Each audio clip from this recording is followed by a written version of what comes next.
नीति वचन 9 उसकी 10 आयत में लिखा है, यहोवा का भय मानना बुद्धि का आरंभ है और परम पवित्र ईश्वर को जानना ही समझ है। बुद्धि जो है वो कुंदन से भी कीमती है, जो बुद्धि है वो हीरे और मोती से भी कीमती है। और अगर तेरे पास बुद्धि है, तेरे पास परमेश्वर की विजडम है, तो तू बहुत आगे बढ़ सकता है और आगे जा सकता है। हम बाइबल में से कुछ एग्जाम्पल्स अगर देखते हैं, डैनियल की एग्जाम्पल जिस तरह हमने बाइबल में देखी है, तो वचन ये कहता है कि जो डैनियल था उसमें परमेश्वरीय बुद्धि थी। तो बुद्धि कितने तरह की होती है?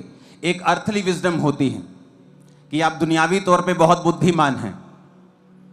कुछ लोग अनपढ़ होते हैं लेकिन मैथ का उनको बड़े तगड़े तरीके से हिसाब किताब कर लेते हैं। मेरे रिश्तेदार हैं, आड़तीय हैं कई, और कई तो जो बुजुर्ग थे बहुत पुराने, एक भी क्लास नहीं पढ़े थे, लेकिन लाखों रुपए का हिसाब, उस जमाने में भी लाखों, अब को लगा लो करोड़ों का हिसाब बिना कैलकुलेटर के हाथों से कर लेते थे।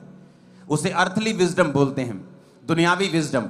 एक होती है इंटेलेक्चुअल विजडम, यानी पढ़ाई की विजडम, जो आप पढ़ाई करके हासिल करते हैं। एक होती है हेवनली, खुदा की ओर से स्पिरिचुअल विजडम।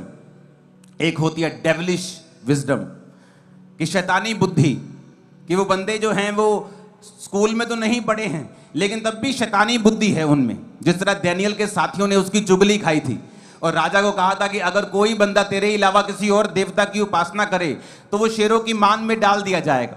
अब राजा को तो मालूम नहीं था कि ये क्यों कर रहे हैं ऐसा, क्योंकि उनको मालूम था कि जो डैनियल है ये कभी भी परमेश्वर के अलावा और किसी की उपासना नहीं करेगा। ये थी डेविलिश, शैतानी बुद्धि। एक होती है ईश्वरीय बुद्धि, जो सबसे ऊपर है इन चारों में।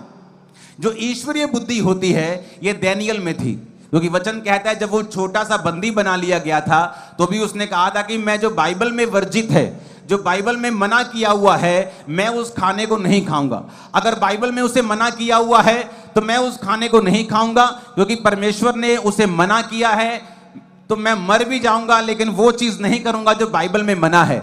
और जब आप ईश्वरीय बुद्धि का प्रयोग करना शुरू करते हैं, चाहे वो दुनिया की निगाह में उस समय नॉनसेंस लगे, तो बाइबल ऐसा कहती है कि आप लोग आगे बढ़ते जाते हैं और परमेश्वर से आशीषों को लेते जाते हैं और आप अपने नेक्स्ट लेवल में प्रवेश करते हैं। हालेलुया। तो वो कैसे होगा? जब आप ईश्वरीय बुद्धि को हासिल कर लें। ईश्वरीय बुद्धि हासिल कैसे होगी? पहले तो ये बात समझ लो कि अगर आपके अंदर परमेश्वर की आत्मिक बुद्धि नहीं है, हो सकता है आप शारीरिक रूप से बड़े बुद्धिमान हो, अर्थली दुनियावी तौर पे बड़े बुद्धिमान हो, आपको पूरा घर चलाना आता है, मैनिपुलेट करना आता है, इधर की बात उधर बड़े समझदारी के साथ आप चल पाते हैं। इसका मतलब ये नहीं है कि आपके अंदर ईश्वर की बुद्धि है। आपके अंदर पढ़ाई की बुद्धि हो सकती है, इसका मतलब ये नहीं आपके अंदर ईश्वर की बुद्धि है। और कुछ तो शैतानी बुद्धि के होते हैं। लेकिन क्या आपके अंदर परमेश्वर की बुद्धि है? अगर नहीं है तो पांडा को देख लेना। जब परमेश्वर ने उसे डंब बनाया है, एक मूर्ख होने के कारण उसे कितना फालतू कामों में लगे रहना पड़ता है। 40 बार वो टॉयलेट जाता है और एक दिन में वो 500 मीटर से ज्यादा ट्रेवल नहीं करता। कितना होता है 500 मीटर? आधा किलोमीटर। कितना होता है आधा किलोमीटर? वो पीछे के बाथरूम से लेके चर्च की एंट्री तक आधे किलोमीटर से थोड़ा ज्यादा है। आधा, इतना ही। वहां से लेके पूरे दिन में वहां तक ट्रेवल करता है। लेकिन जो दूसरे भालू हैं वो कितने कितने किलोमीटर निकल जाते हैं। इतना कम ट्रेवल क्यों कर पाते हैं? क्योंकि एनर्जी कम है। जब एनर्जी कम है तो ज्यादा चल नहीं पाता, बच्चे नहीं पैदा कर पाता क्योंकि विजडम कम है। ये सारी चीजें एक ही कारण से हैं, बच्चे कम पैदा कर पाना, कम चल पाना, एनर्जी कम होना, फालतू चीजों में लगे रहना, बुद्धि की कमी की वजह से। या अगर आपके पास आत्मिक बुद्धि की कमी है तो चारों दिशाओं में आपको बाउंड्री नजर आएगी, लिमिटेशंस। एक लेवल तक ही आप आगे बढ़ पाएंगे, उसके आगे आप नहीं जा पाएंगे। आज चर्च में कितने लोग बैठे हैं जो बिजनेस करते हैं। कोई ठेकेदार है, कोई हेड मिस्त्री है, कोई बड़ी सी कंपनी खोल के बैठा है, कोई प्रोड्यूसर भी है, कोई अलग अलग तरह के बिजनेस हैं। अपने बिजनेस में आप कितने वफादार हैं? क्या आप चोरी करते हैं? क्या आप दूसरे का नुकसान करते हैं? क्या आप दूसरों को ओवर बिलिंग करके देते हैं? कि आप दूसरे से झूठ बोलते हैं। ये चीजें हैं जो परमेश्वर आपकी देखता है कि आप में आत्मिक बुद्धि कितनी है और आपको कितना बढ़ाया जा सकता है। क्योंकि अगर आप क्रिश्चियन हर प्रभु के हाथों में हैं, वो आपके लाइफ के आसपास टेक केयर करता है कि आपको किस दिशा में वो कितना आगे लेके जाएगा। लोग शारीरिक बुद्धि से अमीर हो सकते हैं, मिलियंस ऑफ फॉलोअर्स पाके भी बाद में वो सुसाइड कर लेते हैं। क्यों? क्योंकि उनमें ईश्वरीय बुद्धि नहीं है। कैसे होती है हासिल ईश्वरीय बुद्धि? पहली बात, चाहे आप इस दुनियावी तौर पे मूर्ख हो, आप इंटेलेक्चुअल तौर पे ना पढ़े लिखे हो, तब भी आप बुद्धिमान हो सकते हैं। कैसे? जो बाइबल में वचन लिखा है उसे मानना शुरू कर दें। पढ़ें, वचन को पढ़ें, वचन को फॉलो करें। वचन को पढ़ें, वचन को फॉलो करें। उसने कहा अगर तू वचन को पढ़े और इसे मानना शुरू करे, तू मूर्ख भी हो तो भी गिरेगा नहीं, तू मूर्ख भी हो तो भी तू सफर नहीं करेगा।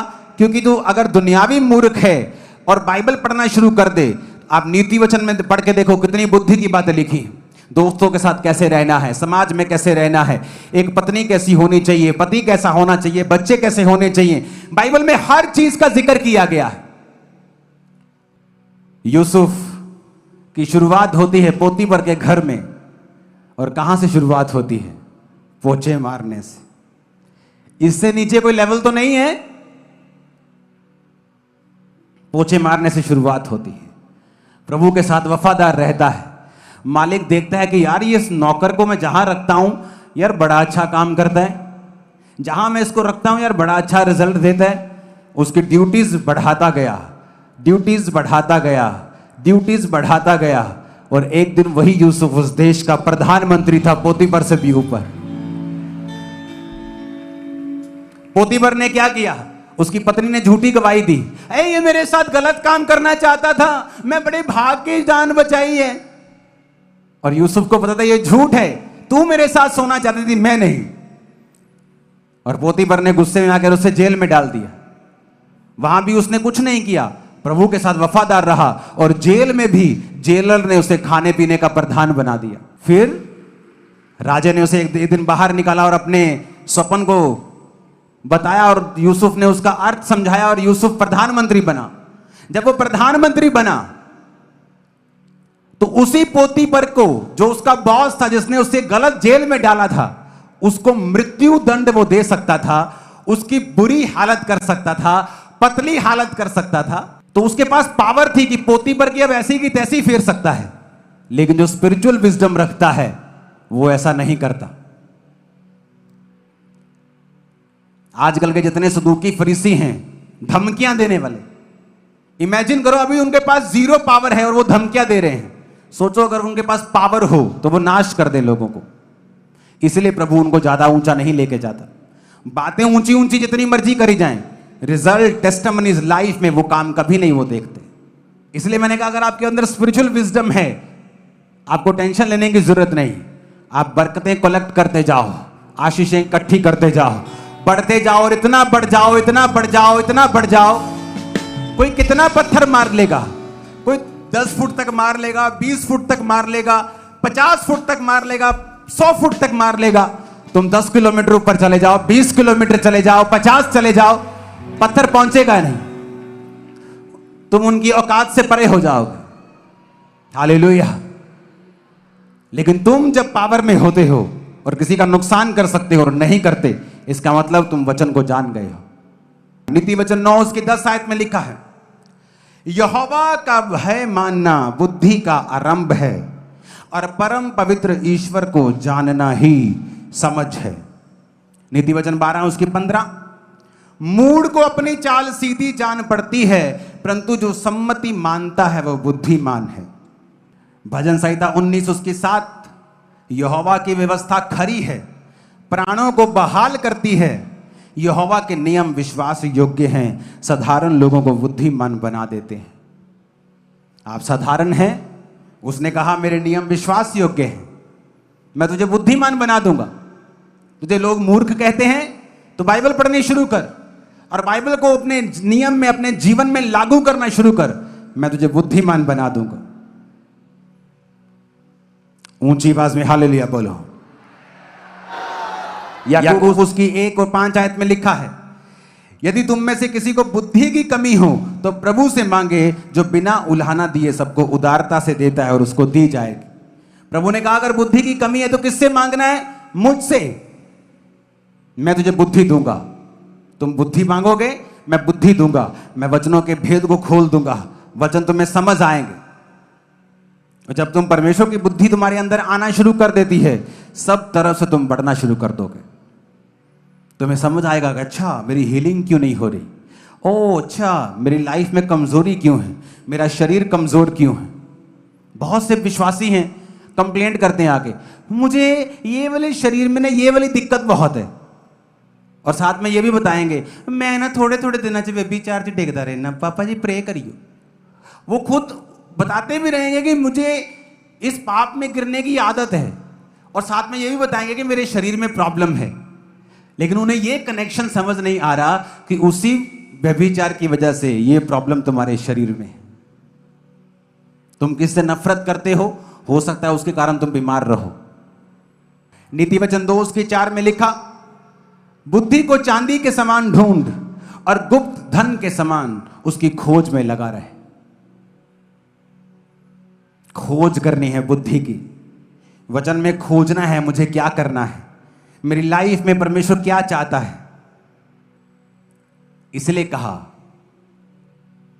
अपने यहां हाथ रखो, बोलो प्रभु आज से स्पिरिचुअल बुद्धि मुझे दे दे, मैं मूर्ख ना रहूं।